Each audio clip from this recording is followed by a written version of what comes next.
2 দিন হয়েছিল খালাতো বোনের সঙ্গে বিয়ে হয়েছিল সুজত আলীর। জানা যায় সেই বিয়ের সামান্য কিছু ভুল ভ্রান্তি নিয়ে বাসর রাত পোহাতেই মেয়েটিকে বাড়ি থেকে বের করে দিল খালাতো ভাই। কি এমন কথা হয়েছিল যেই কথার জন্য নিজের নতুন স্ত্রীকে বাসর রাতের পরে বের করে দিল ঘর থেকে?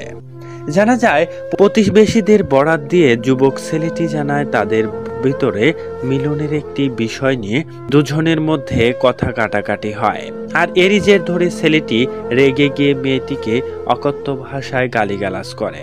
মেয়েটিও রেগে গিয়ে এই স্বামীর ভাত আর খাবে না বলে জানিয়ে দেয়। এই নিয়ে দুজনের মধ্যে দ্বন্দ্বের জের ধরে বেরিয়ে গেল নতুন বউ। এই বউকে রাখবে নাও বলে জানিয়ে দিয়েছে স্বামী। তাদের এই দ্বন্দ্বের জেরটি অনেকটাই রূপ নিয়েছে কান্নায়। দুই পরিবারে যেন কান্নার ঢল পড়ে গেছে। দর্শক, বিস্তারিত ঘটনা নিয়ে আপনার কিছু বলার থাকলে তা কমেন্টে জানাবেন।